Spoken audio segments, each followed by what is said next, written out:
Hello, Edu-Magicians. Welcome to the Edu-Magic Podcast with your host, Dr. Sam Fessich. Dr. Sam is a professor of education, author of Edu-Magic, and a pumpkin spice latte fan. This podcast is designed for pre-service teachers. Remember, friends, teaching doesn't begin at graduation, but during that first class at 8 a.m. Let's get this party started. I'm Andrew Murata, host of the Education, Leadership, and Beyond podcast, a part of the Education Podcast Network, just like the show you are listening to now. Shows on the network are individually owned and opinions expressed may not reflect others. Find other interesting education podcasts at edupodcastnetwork.com.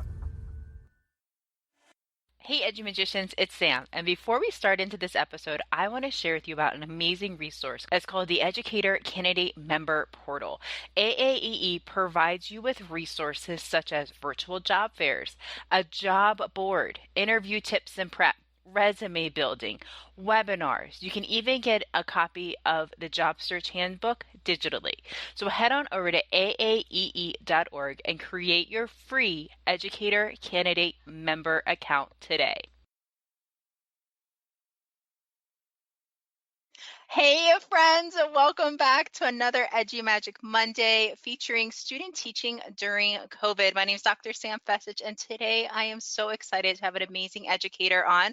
Her name is Christina Ortega, and we have met we met online, and then we also found out that we have a special bond. We are both Keystone Technology innovators, and we were both able to go to the KTI Summit. I'm the class of 2017. She's class of 2018, and we both know somebody who was in the class of 2019. So, we have such great connections. Chris, thank you so much for coming on today. Absolutely. Thank you so much for having me here. I am so excited to share some knowledge with the future generation of teachers today. So thank you for the opportunity. Awesome. All right, Chris, take it away. Okay, well, thank you again for having me today. I'm so glad to be here with you. As Sam said, I am Christina Ortega. I am currently a classroom teacher and also a technology facilitator for my school in the Central Dauphin School District, which is in central Pennsylvania. I have been a classroom teacher for going on 18 years. So I bring to you some of the key things that I've learned along my way. So first and foremost, I don't mean to scare you, but I'll never forget the first time I walked into my very first classroom, and I was an absolute deer in headlights, just as my Bitmoji picture is, because I know that you've been working very hard over these years, learning about the science and the art of teaching. And while you have such amazing head knowledge about practices and psychology and even the sociology, most of what you're going to learn about becoming an effective teacher is going to come from your classroom experience. And that was a huge reality check for me when I first started becoming a teacher, and also as I have coached teachers along the way that I have met. So your experience is going to be your greatest teacher. So while I don't mean to frighten you, but I want to inspire you to know that do the best that you can until you know better. Then when you know better, do better. Some wise words from the Dr. Maya Angelou. So that is even something for myself I even embrace too. You do the best that you can with the tools that you have. And as you learn more along the way, you adapt and change and grow. And that is what's so amazing about the field of teaching, is that you are constantly growing and learning and doing better along the way. Well, today I want to share with you just some key things that I want you to take along with you as you start your student teaching and start your teaching careers. I want you to go into your classrooms with the flow, F.L.O.W. flow. Now, most people think that going with the flow means just winging it and just doing whatever you want. But in these terms, flow is actually being very thoughtful and mindful of the things that you're doing and choosing to do with your learners. So today I just wanted to share you the acronym FLOW and how it can be very helpful for you and your learners as you go on your learning journey together. The F in FLOW stands for giving students a fair advantage and frequent feedback. L means going into your classrooms with a lead and learn mindset. O stands for walking in with optimism and empathy. Last, W, I want you to think about and reflect and choose work with what works for you and your students. So I'm going to dive into these key areas with you during our time together. First, let's talk about having a fair advantage. Your learners are so excited to have you to be their teacher and their student teacher. Kids love their grown-ups and they want to please you. And so the best thing that you can do is give them a fair advantage for them to be successful in their academics and even with classroom procedures. By giving them a fair advantage, everybody knows the expectation. Everybody knows the goal that they are working towards. So here are some key things that you can do to give your students a fair advantage. The first part is have clear expectations. What does it look like, sound like? Literally. Me as a classroom teacher, during the first few weeks of school, our main 4 school rules are be respectful, responsible, safe, and prepared. As teachers, we cannot assume that all students know. So we need to be explicit in the expectations of how it should look and how it should sound. Along with that, offer frequent modeling. You model for them how things should look and sound. Have your students model how things should look and how things should sound. That way, everyone is on the same page of what is expected, giving them that fair advantage. Also along the way, don't forget to include that student feedback. Having them model for you, so you're checking their understanding to see if they're all on the same page, if they all agree. While you're modeling and giving those clear expectations, provide them with frequent feedback. One thing that I had to work on along the way, oops, I kind of got ahead of myself, that I had to work on along the way is providing feedback as they're working towards the proficiency. Don't give out the assignment, have them work on it, and then provide them the feedback. Pause during the instruction or during the project and check and see how they're going along the way. You give them feedback or have a student give another student feedback. Something that I do a lot in my classes, I set a timer for 3 minutes and I tell my students 3 minutes till a quick check. They know that a quick check means that we're going to check in to see the things that they are working on, and then myself or other students provide them with feedback. Are they on the right track, or do they have to adjust some things as they are working on their project or their assignment? Feedback will take you a long way and will also prevent the defeat if they've put in a lot of time and they have to redo something. Feedback is crucial and can be your best friend. The other part, the L part, going in with a lead and learn mindset. I have this graphic here called and showing you the difference between a boss and a leader. Even though it's taken from the business world, it greatly applies to the classroom as well. You can either be a boss teacher where you're just commanding students things to do, or you can be a leader teacher. You are in them with them. It's a process where you are leading, but you're also learning with your students together. Remember, as you're walking in, you are a learner just as much as a teacher. You know some things, but you do not know everything. And that is huge because students think that just because we're adults that we know everything, and that's not true. And that can model for them what a learner is. You are their example of a learner because you're learning how to be a teacher yourself. And the same goes for the content that you're teaching them as well. So ensure that you are modeling for them that, you know what, I'm learning too. I make mistakes. I'm sorry. Oh, let's try that again. I was unsure. Modeling that for your students is huge because if they see you doing it, they're going to adopt it too. And as we know, those are the keys of being a good learner. It's knowing that you do not know everything. And if you do make a mistake, it's okay, but you get up and you try again. Another part of being a leader teacher is having cultural humility. While you are the adult in the classroom, you're also learning about your students. Some of you may be walking into very diverse classrooms. Some of you maybe walking into very homogeneous classrooms. No matter what, every student has their own story, has their own background, and getting to know them and knowing that your background and your culture is not king or queen, but knowing that their stories are just as important, and creating those important relationships to getting to know them will help you be a better leader for them. The next part to walk in with is with optimism and with empathy. You will never regret being optimistic with your students. And this was a hard lesson that I had to learn. I used to take missteps or perceived defiance as offensive. Like, how is this kid not listening to me? Why aren't they doing the homework assignments I give them?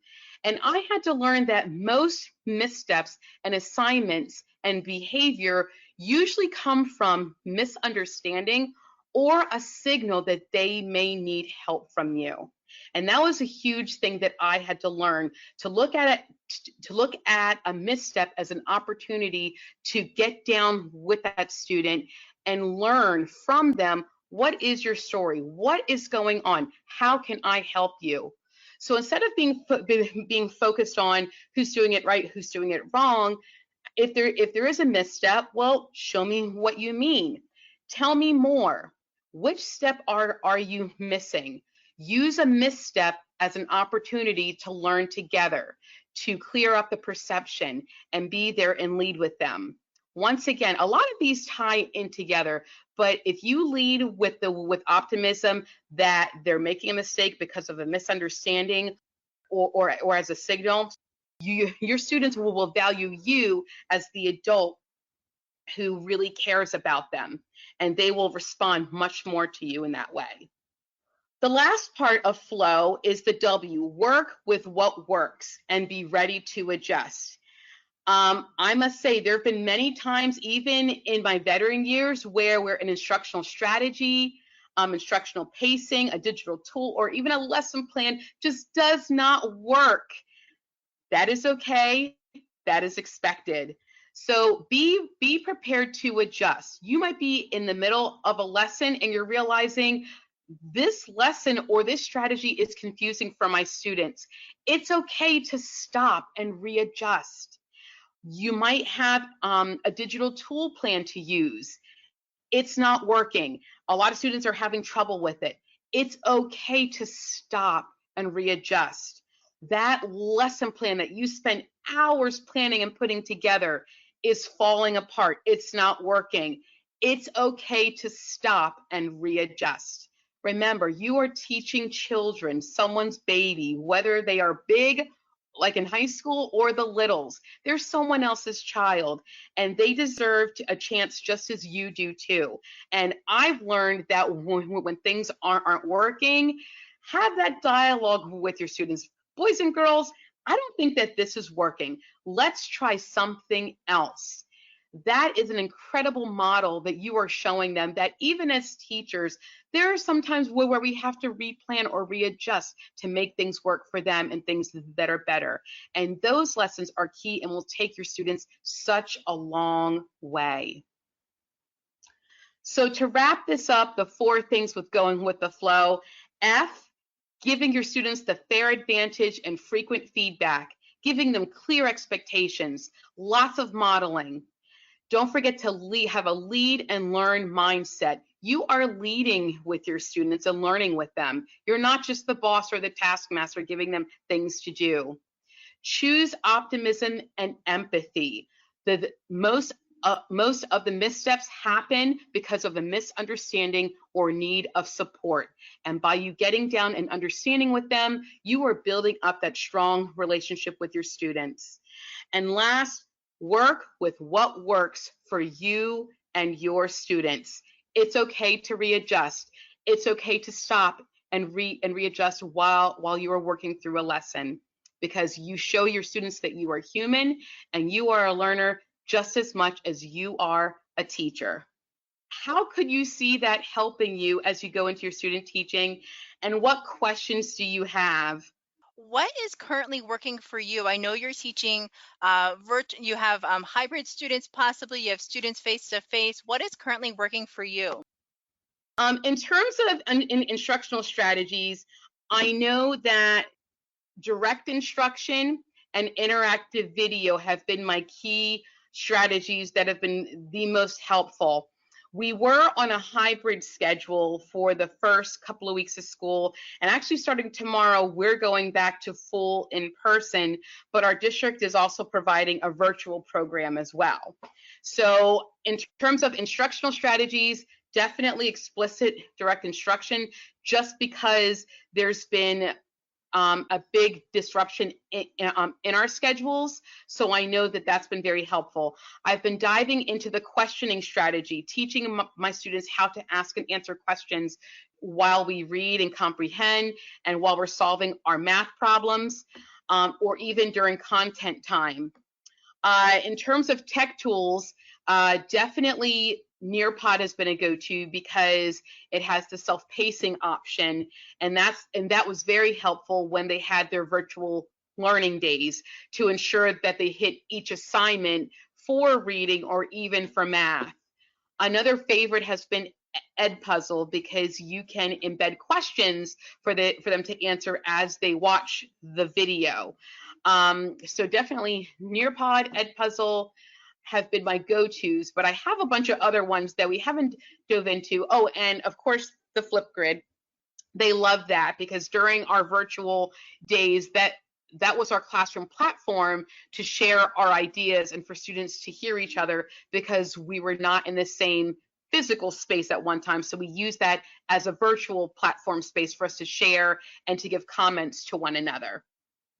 Yeah, those three are fantastic. Flipgrid, Nearpod, and Edpuzzle, just for either traditional learning and for hybrid and virtual learning spaces too. Now, Chris, I know that you have lots of different classroom management strategies. You have some hand signals that you use with your learners. Could you describe some of that to our audience today? Yes, absolutely. Well, I'm a primary education teacher, so right now a lot of our comprehension is very literal and explicit. But as the school year progresses, we get more into the inferential comprehension, and we have a lot more academic discussions. And during those times is when I ask students, as they're actively listening, do they want to build on someone else's idea?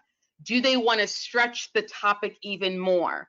So those are just some hand motions that we use as well. We also rate our understanding with our hands. Are you a 0 or a 1, meaning I need to practice a little bit more? Are you a 2 or a 3? I'm kind of getting it. Or are you a 4 or a 5, meaning I'm feeling very confident and I can help somebody? So we use those hand motions for a variety of reasons, for discussions, and also to rate our understanding on a content or a skill that we're talking about. That is awesome. That is awesome. I love it. Now, Chris, you gave us a lot of I love the flow, and I love how it really flows with each other. That really Yes. goes so well. I know a big hurdle for some of our student teachers is classroom management. How do they start to practice having their own teaching voice? And by teaching voice, I don't mean like Charlie Brown teacher voice. I mean, like, how do you start to build your own teacher personality, your own. Well, I must say, finding your teacher voice may take time, because you may see a lot of great models from your student teachers or from other teachers.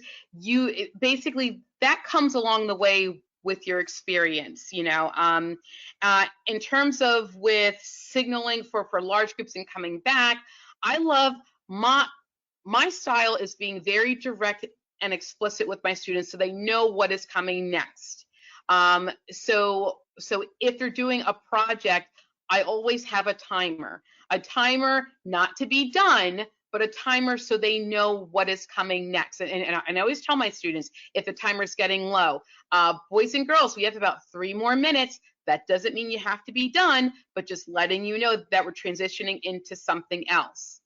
I also use callbacks for understanding too. My favorite one that I'm using this year I say, does everybody understand? And their callback is, yes, queen, that we use for this year. Other callbacks during instruction that I've used in the past is I say macaroni and they say cheese, freeze, just so they know that while they're working, we need to pause for a second. I've even used, all right, friends, pause.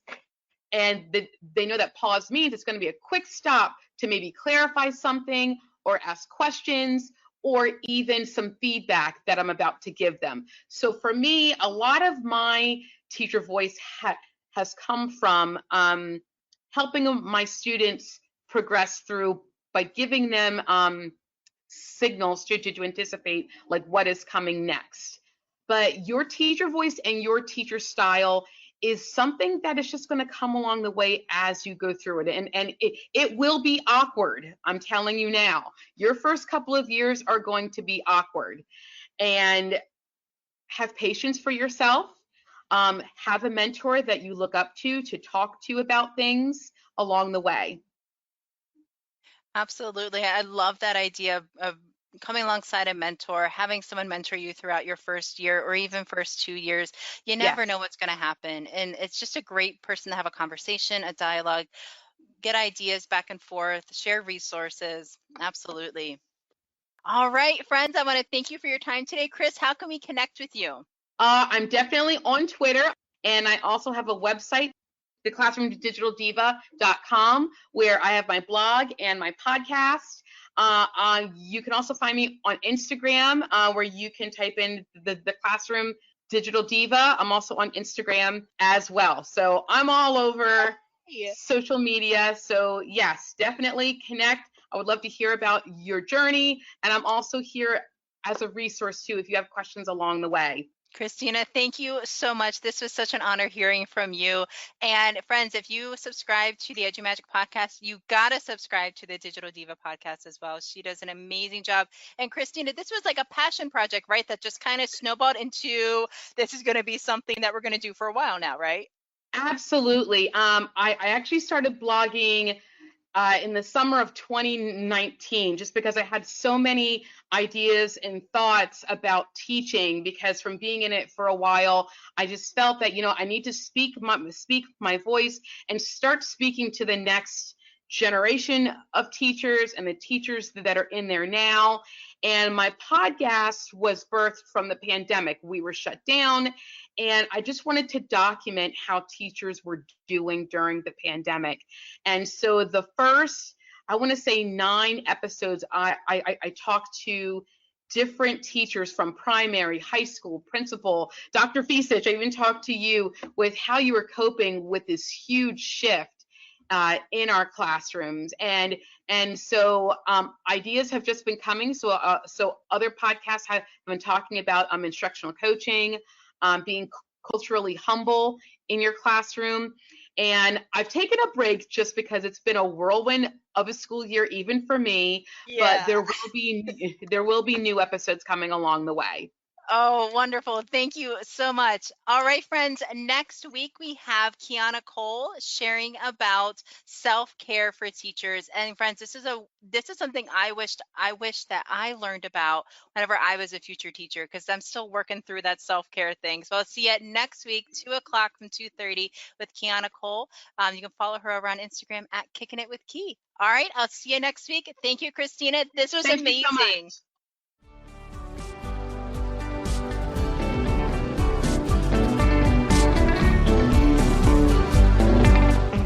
There you have it, EduMagicians. If you enjoyed this episode, please subscribe and share it with your friends. For more EduMagic, check out sfessage.com and follow Dr. Sam on Twitter and Instagram at sfessage. Until next time, you have the EduMagic within you.